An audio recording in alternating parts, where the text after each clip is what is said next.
नमस्कार दोस्तों, स्वागत है आपका हमारे चैनल केयू टीवी में। दोस्तों, पुत्रदा एकादशी जैसा कि नाम से ही पता चलता है, पुत्र प्राप्ति की कामना जिन दंपतियों को होती है उन्हें यह व्रत जरूर धारण करना चाहिए। और अगर आप किसी भी कारण से ये व्रत नहीं कर पा रहे हैं तो ऐसे में पति पत्नी दोनों मिलकर भगवान श्री हरि विष्णु की पूजा आराधना करें, उनसे प्रार्थना करें। वह निश्चित ही आपको उत्तम और योग्य संतान की प्राप्ति होती है। और हाँ, पुत्रदा एकादशी का व्रत वर्ष में 2 बार आता है, एक श्रावण मास में और दूसरा पौष मास में। पौष मास की शुक्ल पक्ष की एकादशी को पुत्रदा एकादशी कहा जाता है और शास्त्रों के अनुसार पौष पुत्रदा एकादशी का व्रत धारण करने से और भगवान श्री हरि विष्णु की पूजा आराधना करने से समस्त प्रकार की मनोकामनाएं पूर्ण होती हैं, समस्त प्रकार के सुखों की प्राप्ति होती है। और विशेषकर संतान प्राप्ति की कामना रखने वाले दंपतियों को ये व्रत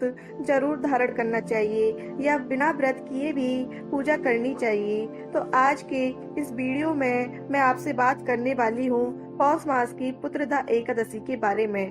पौष मास की पुत्रदा एकादशी की तिथि प्रारंभ हो रही है, कब प्रारंभ हो रही है, कब समाप्त हो रही है, और हमें व्रत कब धारण करना है और कब पारण करना है। पारण करने का मतलब व्रत खोलने का शुभ मुहूर्त क्या होगा, आज के दिन भगवान श्री हरि विष्णु की किस प्रकार से पूजा करनी चाहिए, किन मंत्रों का जप करना चाहिए और कौन सी चीजें भगवान श्री हरि विष्णु को अर्पित करनी चाहिए, किस प्रकार से भगवान श्री हरि विष्णु की हम आराधना करें जिससे इस व्रत का संपूर्ण फल हमें प्राप्त हो। और जिस भी मनोकामना से हम भगवान श्री हरि विष्णु की पूजा कर रहे हैं या पौष पुत्रदा एकादशी का व्रत धारण कर रहे हैं, वो हमारी मनोकामना पूर्ण हो, इसके लिए आज विशेष क्या करना चाहिए, तो यह संपूर्ण जानकारी आपको आज की वीडियो में मैं शेयर करने वाली हूँ। इसलिए वीडियो को पूरा जरूर देखिए और अगर आपको आज की वीडियो अच्छी लगे तो इसे लाइक भी जरूर कीजिए।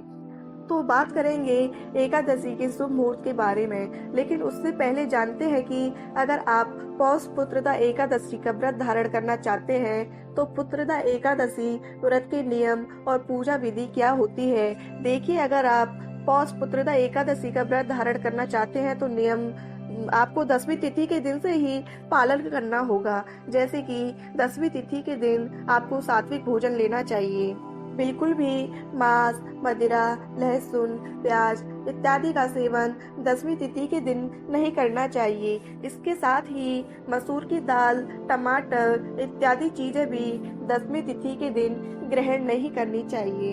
अगर हम एकादशी का व्रत करना चाहते हैं तो चावल भी नहीं खाने चाहिए। जो लोग एकादशी का व्रत करते हैं वो 10वीं तिथि के दिन से ही चावल का त्याग कर देते हैं। शाम के समय सूर्यास्त के बाद अन्न का सेवन नहीं कर सकते हैं और ना ही भोजन ग्रहण कर सकते हैं, ना ही नमक का सेवन कर सकते हैं। तो इस बात का ध्यान जरूर रखिए कि अगर आप एकादशी का व्रत करना चाहते हैं तो 10वीं तिथि के दिन सूर्यास्त होने से पहले भोजन कर लीजिए। और रात में मान लीजिए अगर आप कुछ खाना चाहते हैं, आपको भूख लगती है, तो ऐसे में आप फल इत्यादि ले सकते हैं, दूध ले सकते हैं, जूस ले सकते हैं, फलों का रस ले सकते हैं, अपनी इच्छा के अनुसार फलाहार कर सकते हैं 10वीं तिथि की रात्रि में। और हाँ, भूमि पर शयन करना विधान हमारे शास्त्रों में बताया गया है, तो संभव हो तो भूमि पर शयन करना चाहिए, नहीं तो अपने बिस्तर की शुद्धता का ध्यान अवश्य रखें और ब्रह्मचर्य का पूर्ण रूप से पालन करना चाहिए। एकादशी के दिन प्रातःकाल जल्दी उठेंगे और अपनी दैनिक क्रिया से निवृत्त होकर स्नान कर लीजिए। स्नान के जल में आपको थोड़ा सा गंगा जल मिलाना चाहिए और गंगा जल मिश्रित जल से ही स्नान किया जाता है। उसके बाद सबसे पहले भगवान सूर्य देव को जल अर्पित कीजिए और उसके बाद भगवान श्री हरि विष्णु के सामने शुद्ध घी का दीपक प्रज्वलित करके, और अगर व्रत करना चाहते हैं तो अपने दाहिने हाथ में जल और पुष्प लेकर व्रत का संकल्प ले लीजिए कि आज आप पौष पुत्रदा एकादशी का व्रत धारण कर रहे हैं। और जिस भी मनोकामना से आप व्रत करना चाहते हैं, अपनी मनोकामना भगवान श्री हरि विष्णु से कहिए। और हाँ, जरूरी नहीं है कि आप किसी मनोकामना के निमित्त ही यह व्रत धारण करें। बिना किसी कामना के मतलब निष्काम भाव से सिर्फ भगवान श्री हरि विष्णु की कृपा पाने के लिए, उनकी प्रसन्नता के लिए यह व्रत धारण करना ज्यादा श्रेष्ठ होता है। लेकिन फिर भी अगर आप किसी मनोकामना से व्रत धारण कर रहे हैं तो विष्णु भगवान के सामने अपनी मनोकामना कहिए और उनसे पूर्ण करने के लिए प्रार्थना कीजिए।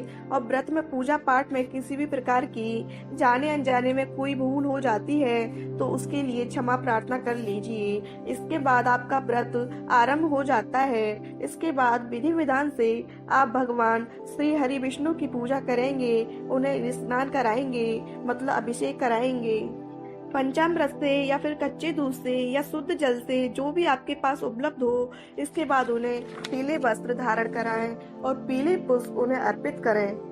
पीले फलों का भोग लगाएं। दूध से बनी हुई मिठाइयों का भी आप चाहें तो भोग लगा सकते हैं। इस प्रकार से विधि विधान से पूजा करने के बाद भगवान श्री हरि विष्णु की आरती कीजिए।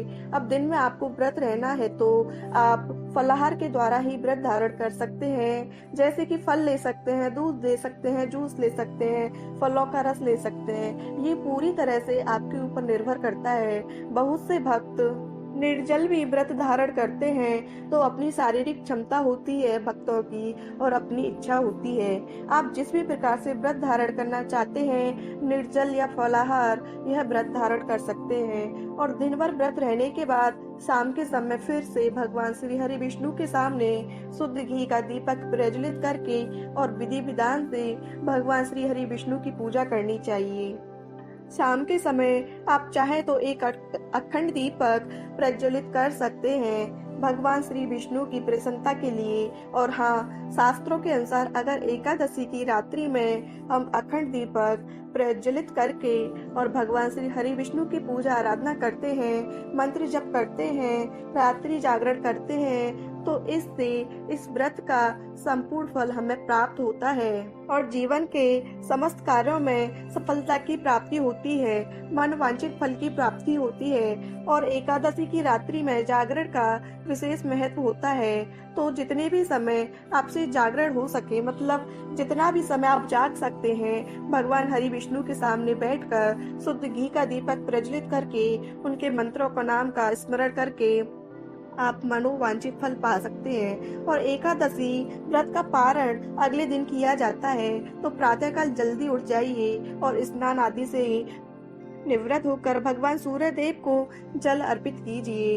भगवान श्री हरि विष्णु की विधि विधान से पूजा कीजिए। उसके बाद शुभ मुहूर्त में शुद्ध सात्विक भोजन बनाकर अपना पारण कीजिए, मतलब व्रत खोल लीजिए। तो 10वीं से द्वादशी तक के ये नियम होते हैं जिनका पालन प्रत्येक व्रत करने वाले व्यक्ति को जरूर करना चाहिए। और जिन दंपतियों को संतान प्राप्ति की कामना है, संतान प्राप्ति के लिए अगर आप व्रत धारण करना चाहते हैं तो पौष पुत्रदा एकादशी का तो जरूर धारण करना चाहिए। लेकिन अगर आप व्रत नहीं कर पा रहे हैं किसी भी कारणवश तो बिना व्रत किए भी आज के दिन आपको भगवान श्री विष्णु जी की पूजा आराधना जरूर करनी चाहिए। और हाँ, आज के दिन आपको बाल स्वरूप जो भगवान श्री कृष्ण के होते हैं, लड्डू गोपाल जी, उनकी विधि विधान से पूजा करनी चाहिए। उनके सामने आपको माखन मिश्री का भोग अर्पित करना चाहिए और धूप दीप पुष्पों से उनकी पूजा करने के बाद वहीं बैठकर संतान गोपाल मंत्र का जाप करना चाहिए। अधिक से अधिक संख्या में संतान गोपाल मंत्र का जाप करने से भगवान श्री हरि विष्णु की असीम कृपा आपको प्राप्त होती है। देखिए, शास्त्रों के अनुसार इस मंत्र को सर्वश्रेष्ठ माना गया है। संतान प्राप्ति की कामना को पूर्ण करने के लिए, विशेषकर जिन दंपतियों को पुत्र प्राप्ति की कामना हो तो इस मंत्र का जप करने से संतान की प्राप्ति होती है, उत्तम और योग्य संतान की प्राप्ति होती है, पुत्र प्राप्ति की कामना पूर्ण होती है। विश्वास से इस मंत्र का जप कीजिए, निश्चित ही आपको लाभ होगा। आप जानते हैं कि पौष माह की पुत्रदा एकादशी कब है, एकादशी की तिथि का प्रारंभ कब हो रहा है और समाप्त कब हो रही है, तो हमें व्रत कब धारण करना है। देखिए, पौष मास की पुत्रदा एकादशी की तिथि प्रारंभ हो जाएगी 1 जनवरी की शाम को 7:11 पर और समाप्त होगी 2 जनवरी की शाम को 8:23 पर। तो ऐसे में सूर्योदयकालीन तिथि हमें प्राप्त हो रही है। 2 जनवरी 2023 को। इसलिए पौष पुत्रदा एकादशी का व्रत 2 जनवरी को धारण किया जाएगा और पारण करने का मतलब व्रत खोलने का शुभ मुहूर्त होगा 3 जनवरी को सुबह 7:12 से 9:25 तक। और एकादशी व्रत का पारण हमेशा शुभ मुहूर्त में करना चाहिए, क्योंकि शुभ मुहूर्त बीतने के बाद अगर आप व्रत का पालन करते हैं, व्रत खोलते हैं, तो व्रत का संपूर्ण फल हमें प्राप्त नहीं होता है। इसलिए शुभ मुहूर्त का ध्यान अवश्य रखना चाहिए। तो पौष पुत्रदा एकादशी से संबंधित संपूर्ण जानकारी मैंने आपको आज की वीडियो में शेयर की है। आशा करती हूँ आपके लिए उपयोगी होगी। दोस्तों, आपको मेरा वीडियो पसंद आया हो तो मेरे चैनल को सब्सक्राइब जरूर करें। धन्यवाद।